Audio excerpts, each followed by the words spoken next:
Let's talk about the New York Yankees, a team that is always up there in payroll, but has not made the World Series since 2009, which they've last won it, obviously.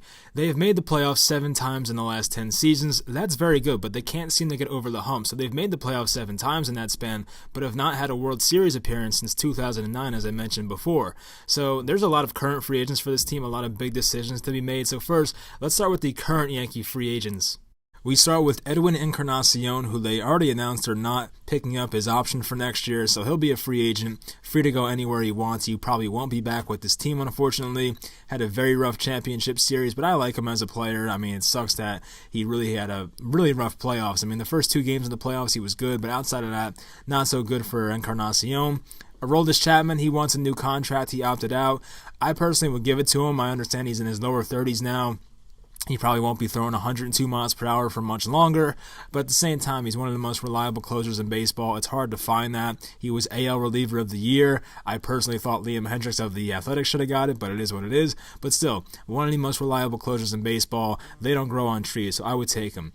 Didi Gregorius, I mean, it makes sense to bring him back because he's one of the few left-handed batters in this lineup. Very right-handed heavy with LeMahieu, Torres, Judge, Stanton, Sanchez, Andrew Hart when he comes back, or There's a lot of right-handed hitters in this lineup. The short right field porch. It makes sense to have a lefty who plays shortstop especially, but if you don't bring him back, you can also argue that it just opens up a lot more. You could put Gleyber Torres at his natural position at shortstop. You can put LeMahieu back at second base where he used to win Gold Gloves. You can have a healthy Luke Voit at first base. Maybe you can experiment Giancarlo Stanton at first base if you wanted to. So there's a lot of things. It opens up a lot of options if Didi were to, be off this team next year. And maybe you can, use his money to pay for an ace. So you never know. CC Sabathia's retired. I thank him for his Yankee service, but obviously he won't be back next year. Dellin Betances is a tough one. I mean, obviously he was one of the best relievers in baseball for a long time. Very rough year last year with the injuries. Came back for like 1 or 2 games, partially tore his Achilles. I think he'll come back on a 1-year prove-it deal, whether it's with the Yankees or somebody else. I hope it's with the Yankees, but we'll see what happens. I mean, I think a 1-year, $8 to $10 million deal is not the worst thing for a guy like Betances. Then next offseason, he can get the big contract, so we'll see what happens with him.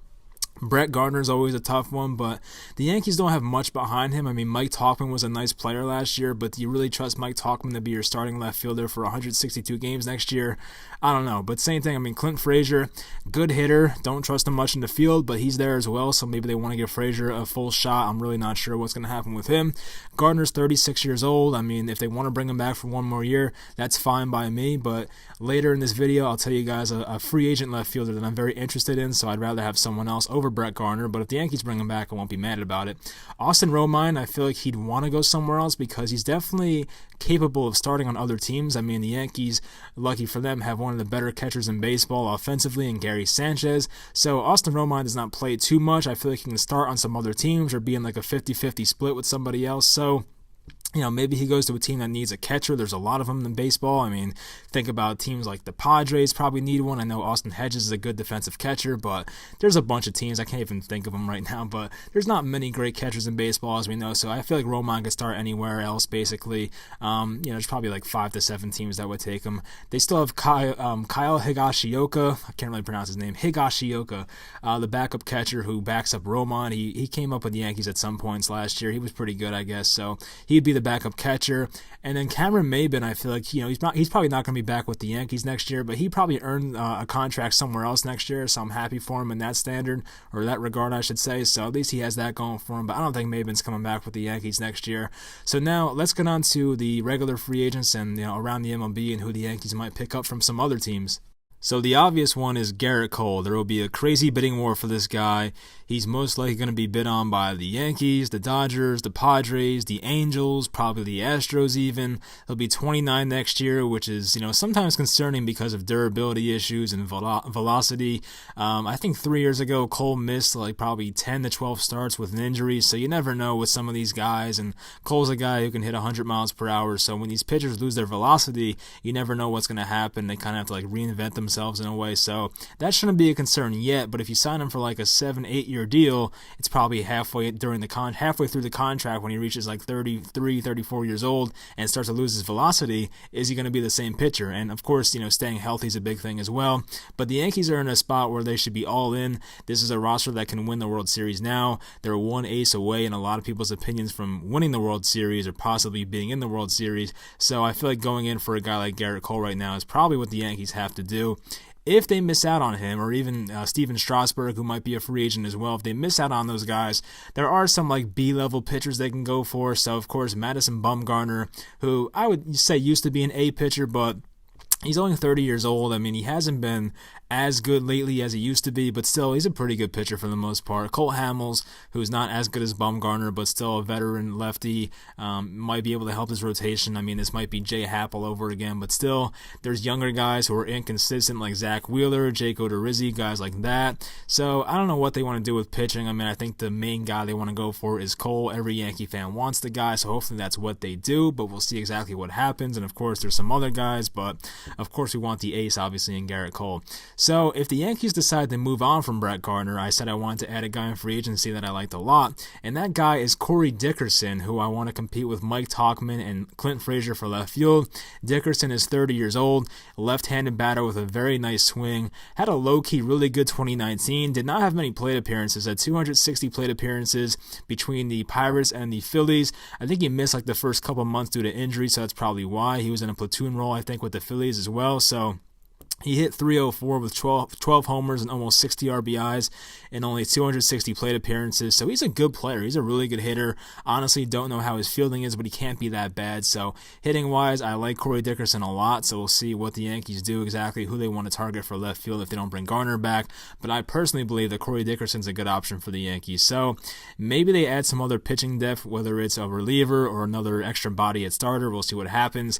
Maybe a guy like Jake Diekman, who's a lefty. The Yankees don't have too many lefty relievers. I mean, they have Chapman, they have Zach Britton, I believe. They have some like middle relievers who are lefties, but outside of that, they don't have too many like middle, back end guys that are left-handed pitchers. So Jake Diekman's an average reliever, but I think bringing a guy like him could definitely help this bullpen if they need some extra innings. Another guy that I saw is Cody Allen, who used to be a closer for the Indians, had a very rough year for the Angels last year, had like a 6 ERA, didn't have too many appearances, but I think he was like injured as well. So I think they can get him on like a 1-year deal maybe and see what he can do, maybe a prove it type deal, kind of like Betances. So maybe if Betances were to walk, they can get a guy like Cody Allen who can come in and maybe find his old self like he used to pitch in Cleveland. I think that might be a good option for them. So we'll see what happens with that. There's a couple starters that can, quote-unquote, kick the tires on. There's a guy, Alex Wood, who pitches for Cincinnati last year. He used to pitch for the Dodgers, used to pitch for the Braves in the beginning of his career. He's a really good left-handed pitcher, just has to stay healthy. That's his biggest issue. And, of course, the Mariners legend, Felix Hernandez, is not going to go back to Seattle this year, so maybe they bring him. I mean, I really don't know what's going to happen. I mean, there's been a lot of Felix Hernandez rumors to the Yankees when he was in his prime, but it never happened. He got a lot of money from Seattle, but now they're letting him go after his contract's over. So maybe they bring in Felix Hernandez. Maybe he can just find himself and just find a different way to pitch. I think Felix Hernandez is going to have a very similar career to Anibal Sanchez. So when Anibal Sanchez, his last couple years in Detroit, seemed like he was completely done, had nothing left, but then just came back and reinvented himself, and obviously was on the World Series Nationals this year. So I think Felix Hernandez could have a very similar career, but we'll see what happens in the future with him. So that's my dream scenario, and it's not too many moves, obviously. I mean, Garrett Cole is the big one, obviously. Corey Dickerson or Brett Gardner, I'll take either of them. Maybe you add some bullpen arms like a Cody Allen, a Jake Diekman, guys like that, and then maybe you add an Alex Wood or Felix Hernandez to help the rotation. I mean, there's a lot of guys in the rotation, obviously.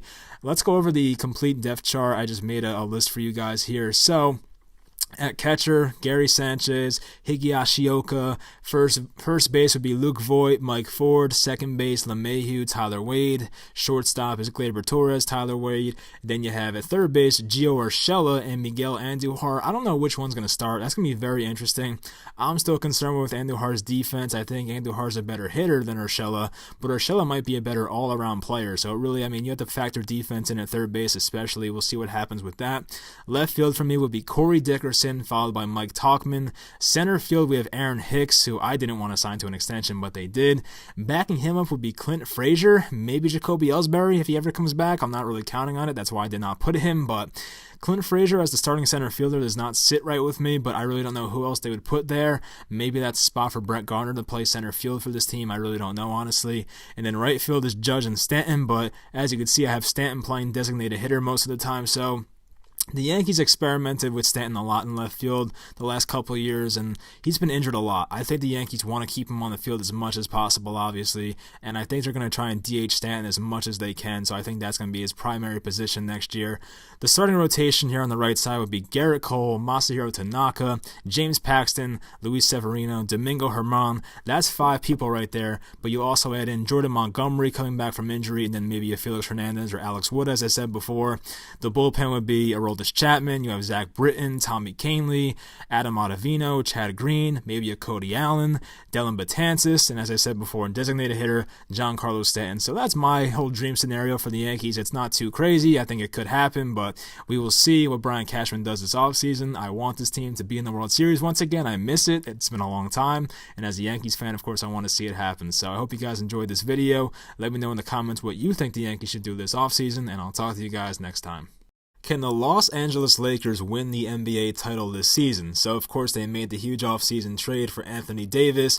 It seems like half their roster from last year is now in New Orleans. You talk about Brandon Ingram, Josh Hart's there, Lonzo Ball is there. This is a different team, and the Lakers look much improved this year. So, there's a good chance this team makes the playoffs as long as they're healthy. They currently sit at 6-1, which is first place in the Western Conference. Somehow the Suns are in second place, which surprised me very much. I knew they were playing well, but not that well. I mean, second place, pretty crazy. They're 5-2 right now, I saw. So the Lakers will be competing with teams like Denver, maybe Houston, the Clippers, Utah, Portland. I guess I'll throw the Suns in there. And then, of course, there's the Lakers competing for the top spot in the Western Conference. So the Lakers currently do have sole possession of first place. They are 6-1. And none of these teams in the Western Conference are flawless like last year. Last year we had the Golden State Warriors. Of course, they had a healthy Clay, a healthy Curry, Draymond, KD, but now no one's healthy. There's no Clay, no Steph for at least the next few months. Draymond's currently hurt, but it's not that bad. He'll be back eventually. And of course, Kevin Durant's on the bench in Brooklyn. So there's a lot of things that can happen. I mean, this Western Conference is wide open for the first time in like the last 5 years, which is pretty cool. I like when the NBA is like that. I hate when coming into the season that you already know who's going to win. It's kind of boring, honestly, so I like it this way. But right now, the Lakers might have the best chance, and I like their chances because they hold some advantages over these other teams. So let's get into them real quick. So the biggest advantage, in my opinion, for this team is the experience. I mean, a lot of their guys have been around for a long time. LeBron James has been around for 16 seasons. Dwight Howard, 15 seasons. Rajon Rondo, 13 seasons. JaVale McGee, 11 seasons. Danny Green for 10 seasons. Avery Bradley's been around for 9. And Anthony Davis already is in his 7th year, so that's pretty crazy. So notice how all these players, aside from Anthony Davis and Avery Bradley, all have NBA Finals experience, which is huge. If you're going to go for a championship, you'd love to have guys that have NBA Finals experience already. That's definitely big in my opinion. If you've been keeping up, you can see that LeBron James, despite being 34 years old, is still very dominant. He can play defense with the best of them when he wants to, of course. And I feel like once they get to the playoffs, if they get to the playoffs, he'll be fine. And I think, as long as they'll manage his minutes throughout the season, I'm sure he'll have his rest days and stuff like that. So I'm definitely fine with LeBron heading into the playoffs, obviously.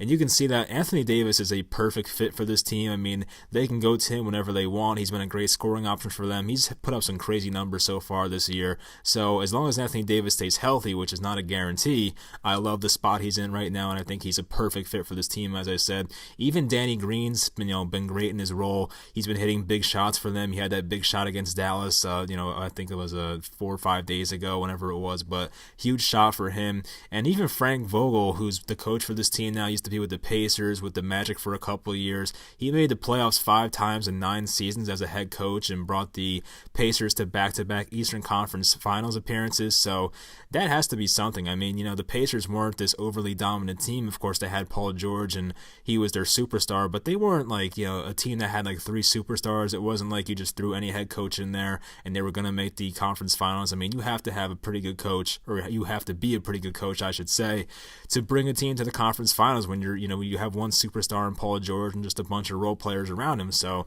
pretty good for him. You can honestly argue that Vogel's probably LeBron's best coach of his career, which is pretty sad to say, but you can make the argument honestly. So the flow of the Lakers offense looks very smooth. Their defensive effort has definitely been there so far. You have to give credit to Coach Vogel for that as well. They have guys that can get hot on any second. They have, Kyle Kuzma, Kentavious Caldwell-Pope, who's, had his issues, I guess, so far this year. It hasn't been as bad as the first couple games, but still, he's the type of guy that can make a few shots in a row and just uplift an offense whenever he wants. And, there's no clear-cut super team. That definitely helps. And I think this, Lakers team can beat any of these Western Conference teams in a 7-game series. I feel like, last year they were flawed. I don't think they could have beaten the Warriors, like hypothetically. If the Lakers were the 8th seed last year and the Warriors were the 1, whatever it was, I don't think they would have had a chance to beat them in a 7-game series. But now we sit here, and I think the Lakers might be the best team in this conference. So the only thing that can stop them is injuries, in my opinion, and unfortunately for them, they have a few guys that have had some pretty decent size injury history. I mean, you think about Dwight Howard the last few years especially. I mean, Dwight Howard in Orlando was, he was playing like basically every game, but then once he left and went to the Lakers, he had the back issues and stuff like that, and he's had a bunch of surgeries since then, so you always worry about him. And then of course Rajon Rondo, he's had an ACL injury, he's banged up. It seems like every season the guy's banged up. I mean, he hasn't had a significant injury, I don't think, since then, but the guy always is injured. I mean, plays very hard, obviously, so it's not his fault. And of course, Anthony Davis, who has missed some time in New Orleans, so I mean, he hasn't really been the type of guy to go out there and play 82 games a year, but he doesn't need to. He just needs to be healthy for the playoffs. That's the big thing for this team. It'd be nice if they got the 1 seed, but of course, you just want a healthy team. I'm sure Frank Vogel would trade the 1 seed for like the 3 seed and have all his guys healthy. I think that's what they're going for this year. So the Lakers are very fun to watch. I mean, I'm sure Laker fans are excited for it. It's been a rough, 5-6 years for them, I would say. During the end of Kobe Bryant's era, and then the last couple of years with D'Angelo Russell, and then like the Julius Randle era, Brandon Ingram, Lonzo Ball. So once LeBron came over, definitely high hopes for them. They did not make it last year. They got a different team this year. They look a lot better, and I'm excited to see what they do the rest of the year. So we will see, I guess, once April comes around, where the Lakers are in the standings and how far they can get in the playoffs. Coming into Sunday night's game, the Patriots were 8-0. It seemed like nobody could beat them, and people were legitimately thinking they can go undefeated on the whole season.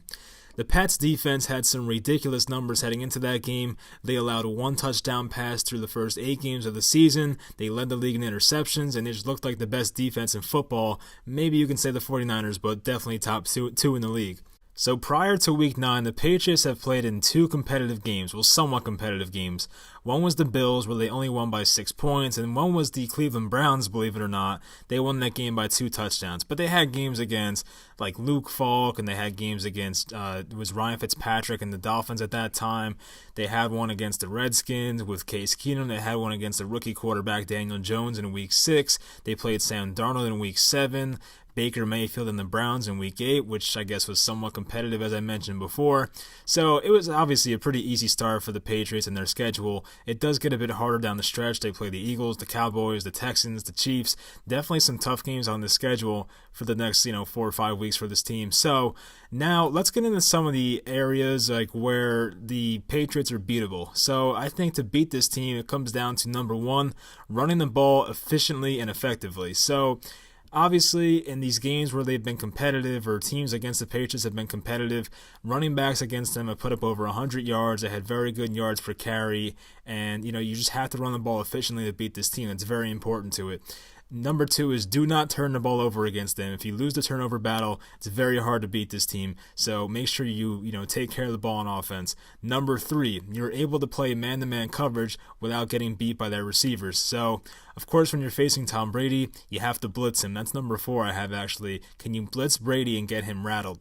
That's a big thing. If you can send your blitz and you can send 5-6 guys and you can still cover in your secondary, it's definitely a big thing to beat this Patriots team. So you need some really good cover corners and maybe even a safety in there who can cover as well. And number 5 is, can you stop this Patriots running game? So their running game hasn't been fantastic this year by any means. Sony Michel has been pretty underwhelming for the most part. Rex Burkhead, when he's in there, I mean, he has missed some games, but when he's in there, he's been all right, but nothing great. James White's their best running back, but he's more of a receiver. So can you stop their running game? That's another part of beating this Patriots team. So it's not easy to beat this team, and it's not, definitely a task that's going to be completed by every team, but it is possible to beat this team. And here's some examples of what teams did to beat the Patriots, or even come close to beating them, with the Bills matchup, the Browns matchup, and of course the Ravens matchup from Sunday Night Football. So in Week 4 versus the Bills, the Pats only won by 6 points. The running game for Buffalo was working very well with Frank Gore. He had 109 yards on 17 carries. Buffalo's offensive line, who has been really good this year, they were great in this game as well. So with the effective run game and the good offensive line, they were able to move the ball on offense. And when it came to their defense, Brady had the worst game of the season against the Bills. I mean, probably his worst game of the season, honestly. The Bills have a really good secondary, and the Patriots' leading receiver in that game, of course, was the running back, James White, who only had 57 yards. The problem for the Bills was that they turned the ball over 4 times, and obviously you're not going to beat the Patriots when you turn the ball over that many times. But the Bills had a good showing. I mean, the Patriots knocked out Josh Allen in the third quarter, I believe, so they got to face Matt Barkley for a quarter and a half. That definitely helped, and maybe that was the reason they won this game.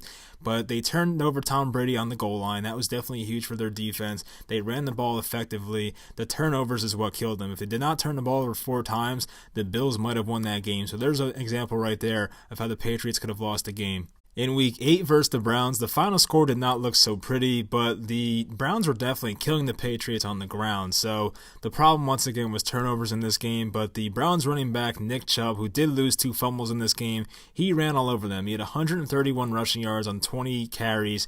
So the Browns did lose their turnover battle by 3. It was 3-0. Baker Mayfield had a rough interception in that game, and of course the 2 fumbles by Nick Chubb.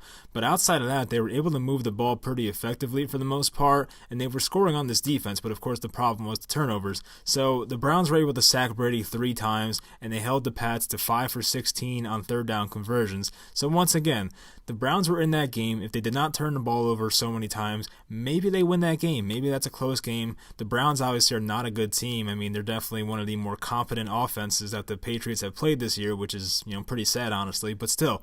That's a game right there the Browns could have won, and the Patriots, give them credit for, of course, forcing the turnovers and stuff like that, but it was a game that the Browns looked pretty good on offense, to be honest with you.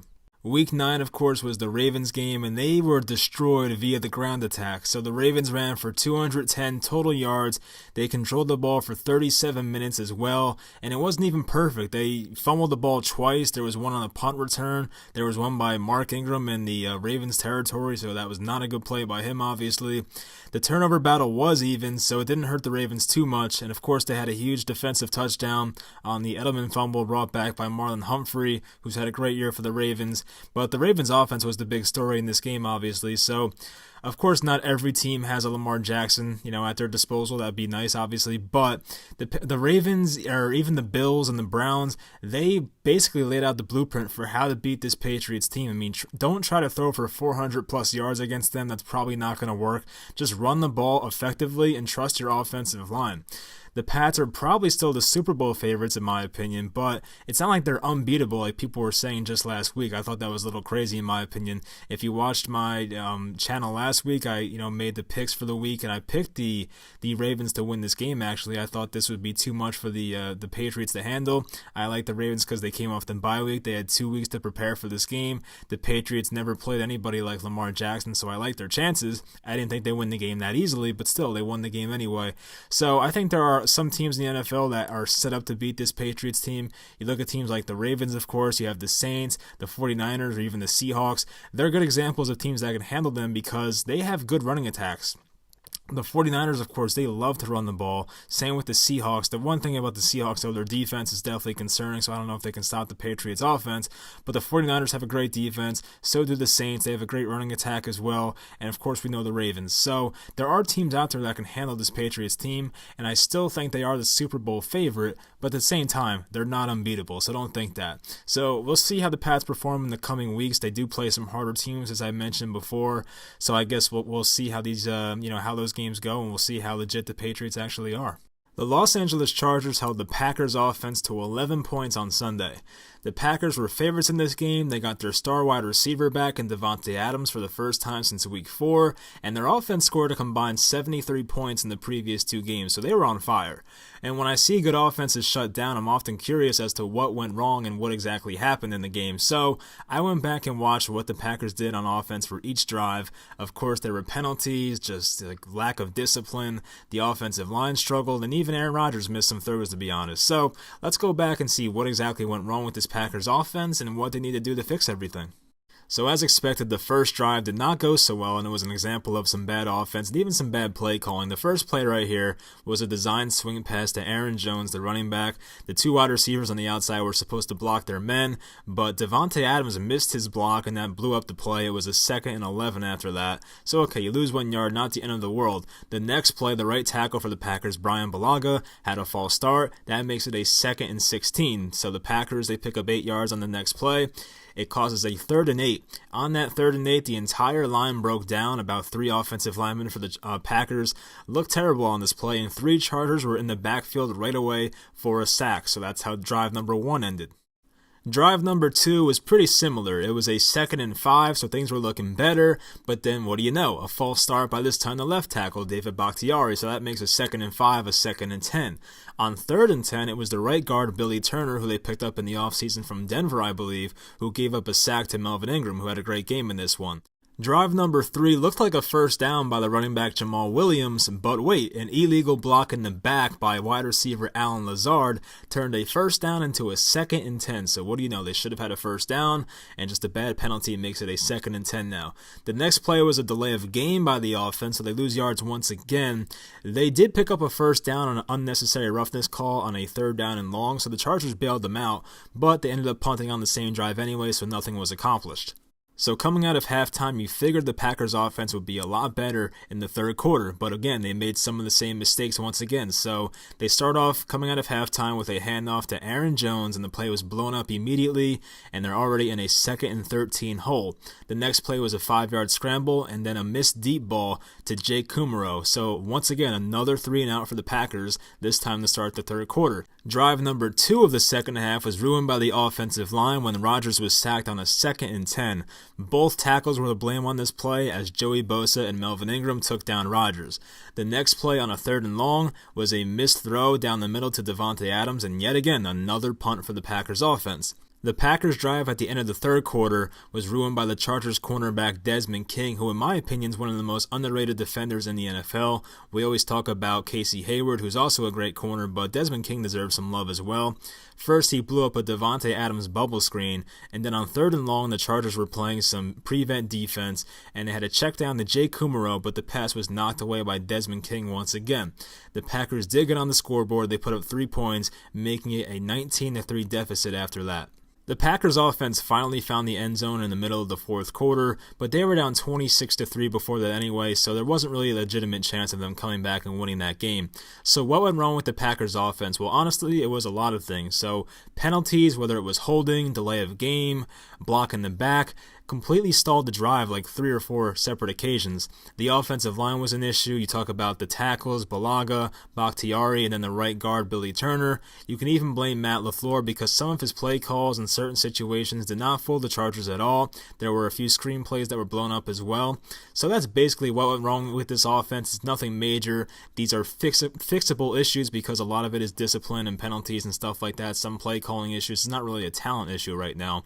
And I think they'll be fine in the future. So the Packers take on Carolina at home next week. Then they have their bye. They have a chance to go 8-2 into their bye week, which would be fantastic. They are set up for a playoff spot and a chance to win their division. So we'll see what the Packers do next week on offense. But I definitely think it'll be a lot better than what we saw in Los Angeles on Sunday.